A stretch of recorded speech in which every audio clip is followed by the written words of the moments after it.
When God decides someone's time is over, He doesn't knock. He walks straight in. That's the kind of energy surrounding this moment. If you've been sensing a shift in your atmosphere lately, it's not your imagination. It's divine enforcement moving through your story like a quiet storm. For months, maybe even years, there were people who genuinely believed they had the power to rewrite your ending. They thought they could sabotage you in silence, ruin you behind the scenes, and walk away untouched. They behaved as if life were some kind of video game where you were the character they could delete and restart whenever they felt threatened. Yet, here you are, breathing, rising, and glowing, while they're running out of spiritual energy and earthly lifelines. Here's the truth. Research shows that over 80% of people who plot against someone end up creating their own downfall. Not because of karma, but because guilt, paranoia, and fear slowly corrode their stability. It's poetic justice, really. The same hole they tried to bury you in becomes the pit they fall into because they never noticed the depth. The universe is precise, ironic, and sometimes even humorous in its timing. Let's not pretend they merely crossed a line with you. They sprinted across it barefoot and blindfolded, whispering, "Nobody will notice." Oh, but heaven noticed. God doesn't need fingerprints, cameras, or witnesses. The moment they aimed their darkness toward you, a countdown began, not on your life, but on theirs. They didn't realize that trying to destroy your life wasn't an attack against you. It was an act of war against the one who authored it. You survived what was meant to end you, not because you're lucky, but because you're assigned. And when someone interferes with a divine assignment, they don't receive warnings. They face consequences. Sudden, sharp, life-altering, and sometimes even life-ending consequences. God is patient with mistakes, but He's immediate when it comes to judgments that protect His chosen. Now, the tables have turned without you lifting a single finger. The same people who once whispered about you behind closed doors are now facing doors they cannot escape.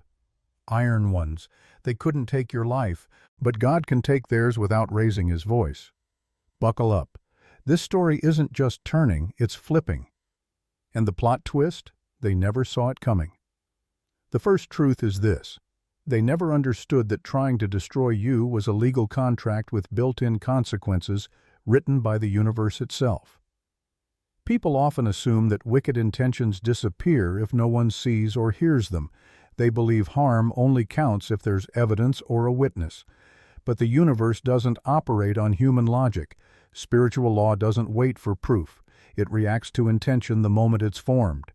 The second they decided to interfere with your path, they activated a spiritual contract they didn't even realize they were signing. And every contract has terms, timelines, and penalties. They thought they were orchestrating something clever, subtle, and unseen, but all along they were building their own case detail by detail. The jealousy, the lies, the manipulation, it's all become spiritual documentation, not vanished whispers.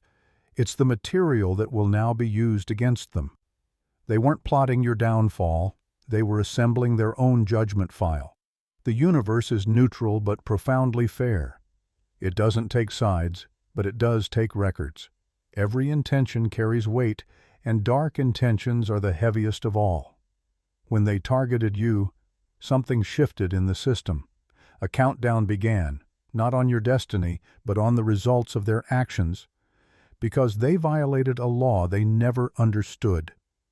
Touching someone with a divine purpose is tampering with property that doesn't belong to them. Even your silence, patience, and restraint became part of the seal on that contract. Not against you, but against them. Your refusal to retaliate didn't make you weak. It made divine justice move faster. Your stillness allowed heaven to work without interference. Their consequences won't come from nowhere. They'll rise from the very seeds they planted. They're walking straight into a future built by their own hands. The irony is painful. They thought they were destroying you, but all along they were documenting their own fate. The second truth is that God didn't just protect your life. He turned their plans into evidence. What they never expected was that everything they did in the dark was being recorded, not by cameras or people, but by spiritual law itself.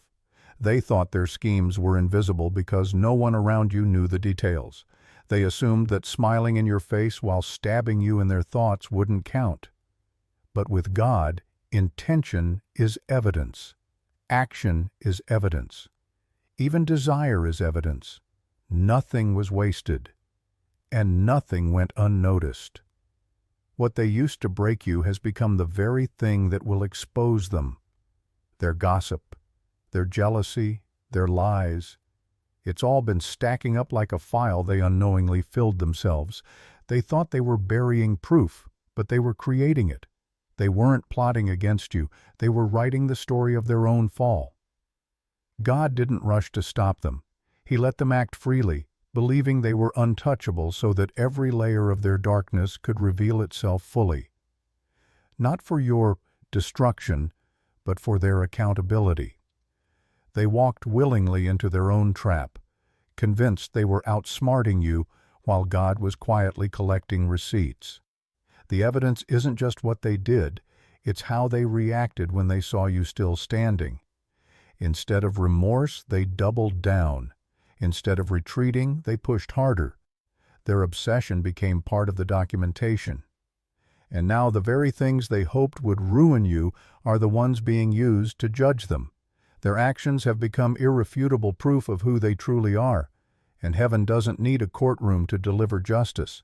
The protection over your life didn't just shield you, it transformed their attacks into testimony. You never had to fight back, expose, or retaliate. God let them write the story with their own hands, and now that story is what will sentence them. Number 3, they tried to play God with your life, and that's the one role the real God never tolerates.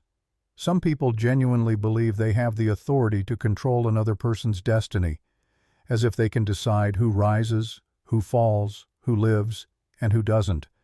They acted like they were the ultimate power in your story, as though your life was theirs to manipulate. That was their fatal mistake.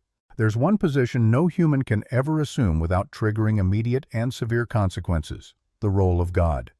It can't be negotiated, cheated, or outsmarted. The moment they tried to take what wasn't theirs, they stepped into territory that doesn't forgive arrogance. God doesn't move slowly when responding to that kind of pride. His response is precise, proportional, and undeniable. Every trap they set, every lie they told, every act of cruelty they carried out became evidence against them. A violation of spiritual law that guarantees accountability. They weren't fighting you. They were challenging divine authority itself. And when someone tries to assume the role of the Creator, the reaction is inevitable. Their arrogance blinded them to the truth that no evil plan can prevail against a life chosen and protected by higher purpose. You weren't weak, lucky, or overlooked. You were shielded by divine protection far beyond their comprehension. They tried to play executioner, but in doing so they put themselves on trial. Every move they made to control your life became a step toward their own exposure. Trying to play God isn't punished with small inconveniences. It's met with correction that is swift, marked, and final. What they tried to take by force, God preserved. What they meant to erase, He recorded as testimony. When the reckoning arrives, it will be absolute, immediate, and impossible to deny. Because interfering with a life under divine assignment isn't just wrongdoing. It's a spiritual declaration that demands correction. Number 4, their punishment isn't accidental. It's inevitable. They crossed a boundary you didn't even know you had. Everyone has visible limits, but there are also invisible boundaries that operate on levels most people can't perceive. Your life isn't just a sequence of events. It carries layers of protection that extend beyond what human logic can explain. Certain souls are never meant to be interfered with, and when someone dares to cross that invisible line, they're not simply taking a risk. They're triggering a system that responds instantly. Those who aim to harm you didn't realize they weren't dealing with an ordinary person. By targeting your life, they set off alarms that reach the highest level of spiritual authority. Every lie, every scheme, every attempt to manipulate or control you was like a key turning in a lock they couldn't see. You didn't need to fight back or even speak. The system was already in motion. Their own actions activated consequences they couldn't escape. Boundaries like yours aren't random. They're inherited, assigned, and reinforced by divine design. They exist to protect what's destined, to preserve what's chosen, and to ensure that anyone who tries to interfere pays the price. Their punishment isn't a surprise. It's the natural outcome of crossing into sacred territory. They didn't just violate your life, they interfered with a protected mission. And what makes it even more remarkable is that you didn't have to understand your protection for it to work. Every attempt they made to dismantle you only awakened mechanisms that were waiting for moments exactly like this. Their downfall isn't a result of human judgment. It's woven into the architecture of their own choices. They touched what wasn't theirs, and by doing so, sealed their fate. Number 5, their attempts to break you exposed how fragile they really are. It's almost ironic how people reveal their true selves when they choose to attack someone they perceive as weak. They thought targeting you would expose your insecurities or your flaws, but instead it exposed their own instability. The moment they plotted against you, they revealed just how unbalanced, insecure, and hollow they truly are. It takes deep inner chaos for someone to turn another person into an obsession. Only unstable people fixate on someone else's life rather than building their own. The energy they used to attack you didn't come from strength. It came from fear, envy, and unresolved conflict. And that kind of energy is always self-destructive. They aimed their negativity at you, thinking it would shatter your peace. But energy like that always returns to its source, especially when it's sent toward someone divinely protected. Now that same force is circling back with the intensity they intended for you. Their collapse isn't random. It's the echo of their own projection. People who plot against others always imagine they're in control. But plotting itself is the first symptom of weakness. Strong, grounded individuals don't waste their time scheming or tearing others down. They build, they grow, they rise.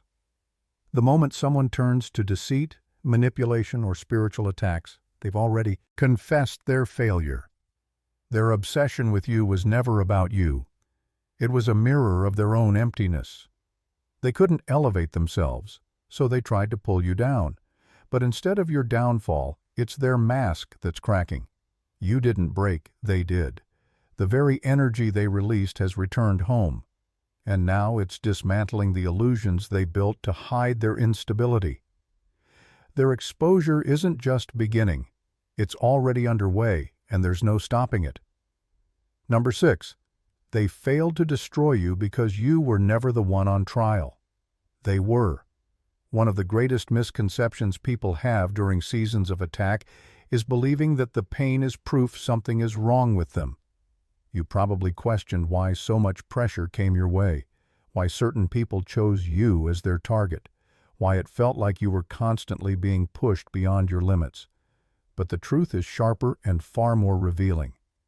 The season wasn't designed to test your worth. It was built to expose theirs. The situation was never an evaluation of your strength or faith. It was a revelation of their character. You weren't being judged. They were. Your presence alone became the measuring stick. Your kindness revealed their cruelty. Your honesty unmasked their deceit. Your steadiness made their instability impossible to hide. Your resilience magnified their insecurity. You didn't have to expose them. Your existence did that naturally. People reveal who they truly are when they think they can harm someone and get away with it. That's when the masks slip and their darkness steps into the light. They believed they were testing your strength, your value, and your intelligence. But it was never about you. God was observing them, not you. It wasn't your pain that revealed the truth. It was their behavior. Every intention, every lie, every act of malice became documentation of their true nature. That's why their attempt to destroy you failed so completely. The whole time, the test was theirs. You were the mirror reflecting their truth, the moment of revelation they didn't anticipate. The consequences they're now facing aren't born from your weakness, but from their darkness. The trial was theirs from the beginning, and the verdict has finally arrived. Number 7. They are heading toward judgment because they targeted the one person whose survival rewrote their entire story. Everything they built, the lies, the rumors, the twisted narratives, depended on your destruction. Their confidence existed only as long as you didn't rise. They believed your fall would validate their fiction, that your silence or disappearance would prove them right. If you had stayed down, their story would have lived uncontested. But you didn't. You stood, you healed, you survived. And that single act of survival shattered everything they constructed. Your endurance became the contradiction they couldn't explain away, the evidence that exposes every false word they ever spoke. You didn't just survive, you dismantled their foundation. Every lie is now collapsing under the weight of your reality. You're still here, unbroken, thriving where they expected ashes. That's what terrifies them. It's not love, guilt, or even shame. It's panic because your presence has become louder than their manipulation. Their entire identity relied on portraying you as weak, unstable, or guilty. But your strength destroys that illusion. Their reputation is cracking, their confidence dissolving, their story losing all credibility. When God decides to bring truth to light, He doesn't need to shout or punish. He simply protects what's real. And you are that truth. They tried to erase it. But truth can't be erased. It reveals. Their judgment isn't coming because you retaliated. It's coming because you endured. Your survival itself is the evidence that rewrites every lie they ever told. Number 8, they wanted power over your life because they had none over their own. People who manipulate, harm, or control others share one common flaw. They're powerless within themselves. They lack purpose, inner balance, and spiritual grounding. Instead of facing their emptiness, they try to control someone else's peace. Your life became their distraction, and your light a reminder of everything missing in theirs. They weren't attacking from strength, they were striking from spiritual poverty. People who are empty crave the illusion of control, not real power, the kind that comes from integrity and growth, but the cheap version that comes from manipulation, intimidation, or deceit. They don't know how to build, so they destroy.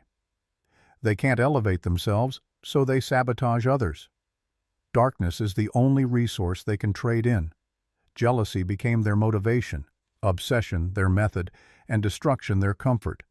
But what unsettled them most was your refusal to bend. You didn't crumble under their pressure. You didn't lose your faith or your peace, and that offended their ego more than anything. When control slipped through their fingers, pride took over, and pride always overplays its hand. They pushed harder, went darker, crossed boundaries that can't be uncrossed. Their arrogance convinced them they were powerful, when in truth, they were empty. And spiritual law never overlooks arrogance. The ego writes checks the soul can't cash. And that's exactly what happened. Every act of harm, every lie, every attempt to manipulate you added another charge to a debt they could never afford. Now that debt is being collected, not because you sought revenge, but because divine order demands balance. They didn't lose because you were more powerful. They lost because they were hollow. Their collapse isn't punishment, it's exposure. It's the natural consequence of trying to control what was never theirs. Their destruction isn't the result of your victory. It's the full return of their own emptiness, echoing back to them with nowhere left to hide. Number 9. God didn't just block their attack. He preserved the exact version of you meant to witness their consequences. Your survival was never just about making it through the storm. It wasn't only about walking away stronger or unharmed. There's a deeper layer most people miss. God didn't just protect your life. He preserved the version of you that needed to be alive, aware, and refined enough to stand in the moment when justice finally unfolded. You weren't saved just to keep living. You were preserved so you could see the full circle complete itself with clarity, maturity, and peace. You had to evolve into the kind of person who could witness their downfall without bitterness, fear, or the desire for revenge. What tried to destroy you wasn't powerful enough to end you, but it was strong enough to shape you. While they worked overtime to ruin you, God was steadily preparing you. Every time you refused to give up, every time you stood your ground despite exhaustion, you were aligning with a divine plan. The end. You weren't surviving by chance. You are being positioned with purpose, and that purpose is accountability. God didn't let you break because your presence is part of the justice. Some lessons don't fully register until the person responsible has to face the very life they tried to erase. Standing, thriving, radiant, and untouched. Your survival is their mirror. Your strength is the testimony they can't escape. Your growth is the spotlight revealing every hidden motive. This isn't revenge, it's revelation. God wanted you alive long enough to witness the end. Not to gloat, but to validate the truth. The ones who prayed for your silence will now be confronted by your existence. The ones who planned your ending will watch you begin anew.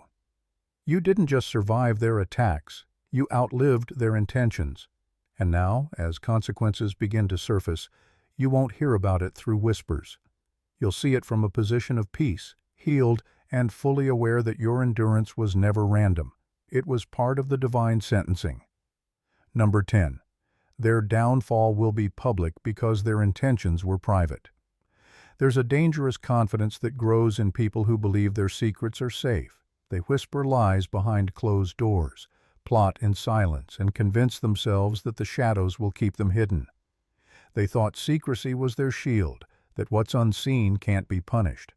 But every hidden act carries a vibration that heaven hears louder than any confession. And when God responds, He doesn't answer in silence, He exposes. What they buried in darkness is about to burst into daylight, not because you sought revenge, not because you told your story, but because divine law always balances the scale at the moment that teaches the hardest lesson. Their exposure will arrive when they crave reputation, stability, and respect, the